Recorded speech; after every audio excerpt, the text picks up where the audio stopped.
नमस्कार प्यारे बच्चों। आज हम लोग बात करने वाले हैं चरक निदान 2 अर्थात रक्तपित्त निदान के अंतर्गत सिलेबस का जो तीसरा पॉइंट है दैट इज कॉल्ड रक्तपित्त के मार्ग दोषों का अनुबंध। अर्थात रक्तपित्त के कौन कौन से मार्ग होते हैं, उस पर्टिकुलर मार्ग में किस दोष का इन्वॉल्वमेंट होता है और साध्यता असाध्यता की बात करेंगे, है ना। तो यहाँ पर मुख्य रूप से ये पॉइंट है जो कि एग्जाम के पॉइंट ऑफ व्यू से वेरी वेरी इंपॉर्टेंट है। तो देखेंगे सबसे पहले हम लोग पहले इन दो पॉइंट को एक साथ पढ़ेंगे कि रक्तपित्त के मार्ग कितने होते हैं और उस पर्टिकुलर मार्ग में कौन सा दोष का इन्वॉल्वमेंट होता है, अनुबंध होता है ना। तो देखेंगे रक्तपित्त के मार्ग और दोषानुबंध, ठीक है। अब यहाँ पर चरक ने श्लोक में देखते रहेंगे, आप अपना बुक जरूर ओपन करके रखेंगे जिससे कि हम लोग बहुत अच्छे से बुक को भी स्टडी करते रहें, क्योंकि यही आपकी पढ़ाई जो है किसी भी कॉम्पिटिटिव एग्जाम को कंपटीशन को बीट करने में हेल्प करेगी। साथ ही साथ आपका यूजी का जो कोर्स है उसको तो हम लोग क्लियर कर ही लेंगे। तो देखेंगे निदान 2 का श्लोक नंबर 8 देखेंगे, 8 देख रहे होंगे।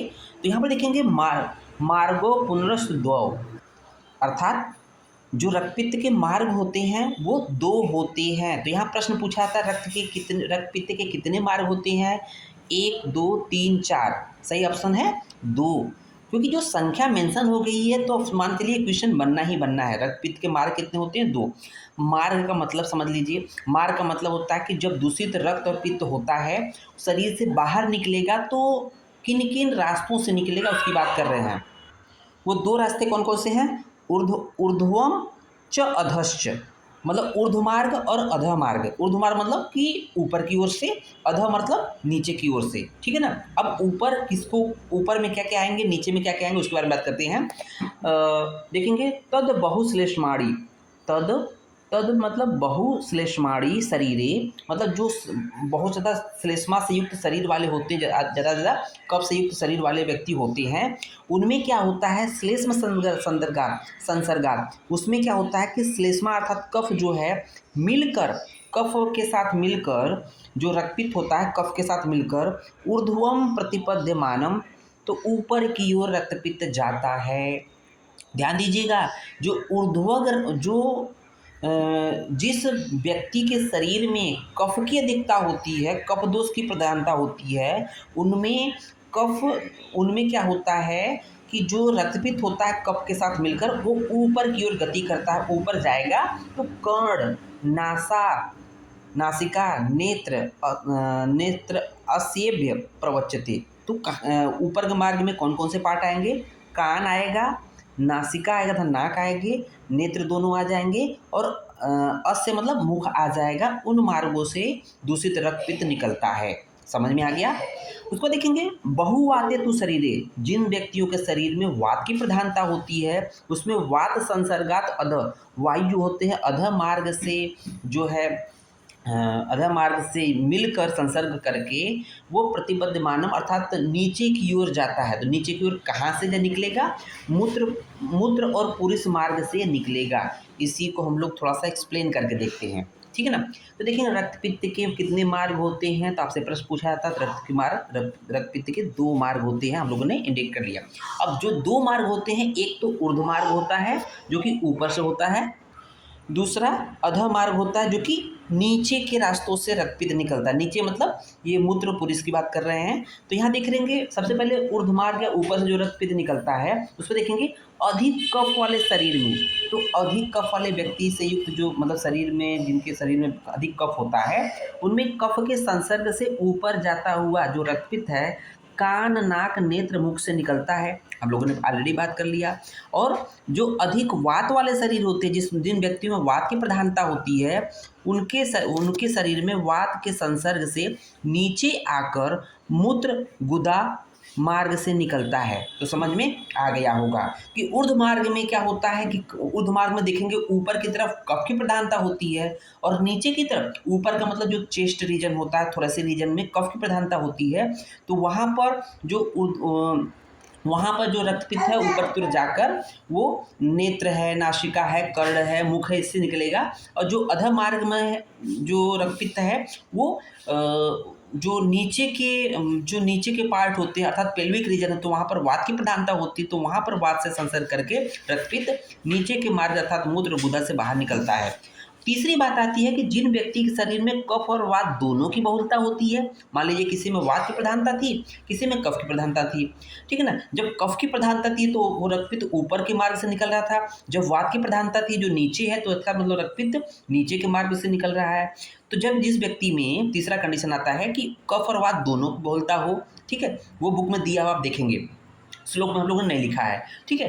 तो दूषित रक्तपित्त जो है ऊर्ध्व अध अर्थात उभय अर्थात दोनों मतलब उभय मार्ग से निकलता है, उभय मार्ग होता है, ठीक है ना। लेकिन ध्यान दीजिएगा यहाँ पर उभय मार्ग को मार्ग में नहीं काउंट किया गया है, तो यहाँ पर मार्ग की संख्या मात्र 2 कहेगी, नहीं तो यहाँ तो 3 होता। मार्गो पुनरस्य द्वय बोला गया है, इसका मतलब उभय को मार्ग में काउंट नहीं किया गया है। समझ में आ गया होगा। तो चीज़ें इसको हम लोग उसके बाद आगे देखते हैं। अब इसी पॉइंट में हम लोग कंटिन्यू करते हैं कि रक्तपित्त की साध्यता असाध्यता के बारे में बात करते हैं। तो कौन सा रक्तपित्त साध्य होगा, कौन सा साध्य नहीं होगा, यहाँ पे होगा कौन सा असाध्य होगा, ठीक है ना। तो यहाँ पर देखेंगे बहुत ही इंटरेस्टिंग होने वाला है, आप कंफ्यूज मत होइएगा, बहुत क्लियर कट हम लोग पढ़ाएंगे। तो देखेंगे श्लोक नंबर उसी चैप्टर का श्लोक नंबर 9 देखेंगे, कंटिन्यू आगे देखेंगे। तो यहाँ पर देखिए तत्र ऊर्ध्वभागम मतलब जो ऊर्ध्वक रक्तपित्त होता है, ततः साध्यम जो ऊर्ध्वक रक्तपित्त होता है वो साध्य होता है। ध्यान दीजिएगा, वेरी वेरी इंपॉर्टेंट है कि जो ऊर्ध्वक रक्तपित्त होता है साध्य होता है। क्यों? क्योंकि ऊर्ध्वक रक्तपित्त में विरेचनो उपक्रमणीय, उसमें विरेचन कराया जाता है और त्वाद औषध त्वाच, वहाँ पर विरेचन की ढेर सारी औषधियाँ उपलब्ध होती है। अभी इसको एक्सप्लेन करेंगे बट श्लोक में देखेंगे यद अधोभागम याप्यम जो अधोभाग से रक्तपित्त निकलता है, अर्थात जो अधोग रक्तपित्त होता है नीचे के मार्ग से रक्तपित्त निकलता है वो याप्य होता है, ठीक है ना। क्यों याप्य होता है? क्योंकि वमन उपक्रमणीय त्वाद अल्प औषधम त्वाच, तो इस अधो मार्ग के रक्तपित्त जो कि याप्य होता है उसमें वमन क्रिया कराई जाती है और वमन की अल्प औषधि होने के कारण ये याप्य होता है ना। और तीसरा पॉइंट है यद उभय भागम जो ऊर्ध्वग और अधोग रक्तपित्त होता है, अर्थात दोनों मार्ग से निकलेगा जो रक्तपित्त, ऊर्ध्व मार्ग से भी निकलेगा और अधोभाग से निकलेगा, तद असाध्यम ये असाध्य होता है। उसमें क्या होता है कि वमन विरेचनानि, उसमें देखोगे कि इसमें एक साथ हम वमन विरेचन नहीं करा सकते हैं क्योंकि कोई भी औषधि ऐसी औषधि नहीं है जो कि वमन भी कराए और विरेचन भी कराए। तो अब इसी को हम लोग एक्सप्लेन करते हैं बहुत ही अच्छे तरीके से, आप लोग यहाँ फ्लो चार्ट में देख रहे होंगे। तो यहाँ पर सबसे पहले हम लोग को एक कन्फ्यूजन हो गया होगा कि सर आपने इस जस्ट एक लेक्चर मतलब इसी में आपने पहले बताया है मार्ग 2 होते हैं और यहाँ पर आपने मार्ग 3 बोल दिया है, ठीक है ना। तो यहाँ पर देखेंगे जब मार्ग की बात करेंगे तो मार्ग संख्या 2 ही बताएंगे, वहाँ पर उभय वाले को काउंट नहीं करेंगे। बट साध्यता असत्यता की बात करेंगे तो वहाँ उभय मार्गों को का नाम लिया जाता है बट उसको संख्या नहीं काउंट करते कि यहाँ 3 मार्ग नहीं, मार्ग 2 ही है। तो हम लोगों ने एक्सप्लेन किया कि रक्तपित्त के मार्ग 2 होते हैं, पहले बता चुके हैं, ठीक है। ऊर्ध्वक होते हैं, अधो मार्ग होते हैं। लेकिन तीसरा जो मार्ग होता है उभय मार्ग है, लेकिन इसको काउंट नहीं किया गया है। हम पहले बता चुके हैं कि उभय मार्ग जो होता है उसको काउंट नहीं किया गया है। बात यहाँ से समझ में आ गई होगी, इस चीज़ को गांठ बांध के चलिए, बहुत ही कन्फ्यूजन होता है आगे चलकर, ठीक है ना। कि मार्ग 2 ही होते हैं, जब रक्तपित्त की साध्यता असत्यता की बात करेंगे तो उसमें उभय को भी हम लोग मेंशन करके चलते हैं, लेकिन 3 नहीं मानेंगे, तीसरा कह सकते हैं। तो देखेंगे 3 मार्ग की बात को लेके चल रहे हैं क्योंकि उभय काउंट कर लिया है। तो ऊर्ध्वक मार्ग पहले नंबर पे हो गया, दूसरे मार्ग पे अधः मार्ग हो गया, तीसरा जो है उभय मार्ग हो गया। देखेंगे जो ऊर्ध्वक जो रक्तपित्त होता है या ऊर्ध्वक मार्ग होता है उसको हम लोग ऊर्ध्वक रक्तपित्त कहते हैं। ऊर्ध्वक मार्ग में जो रक्तपित्त होता है उसको ऊर्ध्वक रक्तपित्त कहते हैं। जो अधः मार्ग से रक्तपित्त होता है उसको अधोग रक्तपित्त कहते हैं, आरपी मतलब रक्तपित्त कहते हैं। जो उभय मार्ग से रक्तपित्त होता है उसको उभय रक्तपित्त कहते हैं, उभय मार्ग रक्तपित्त कहते हैं, ठीक है ना। अब देखेंगे जो ऊर्ध्वक रक्तपित्त होता है हम लोगों ने देखा कि वो साध्य होता है।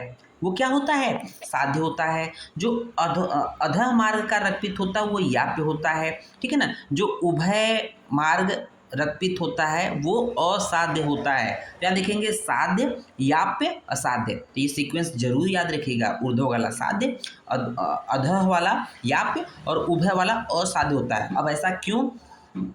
पहले भी एक्सप्लेन कर चुके हैं कि जो ऊर्ध्वक रक्तपित्त होता है इसको एक्सप्लेन कर रहे हैं, ऐसा साध्य होता है। क्यों?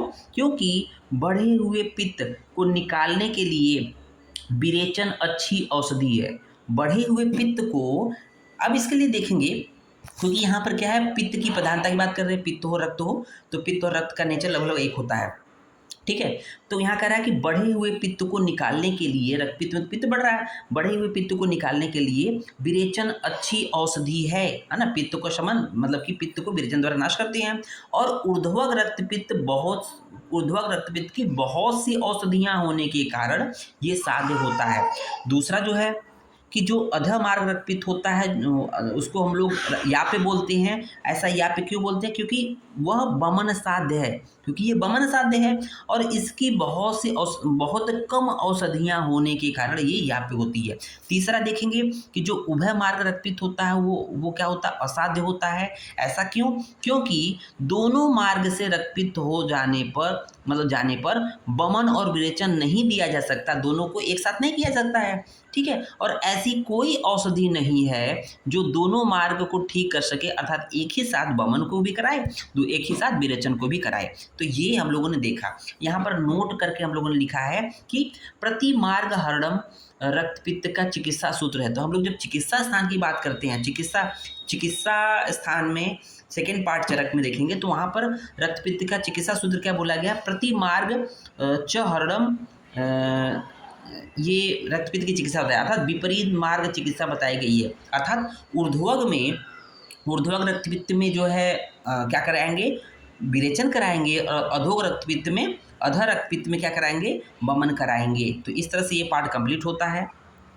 धन्यवाद।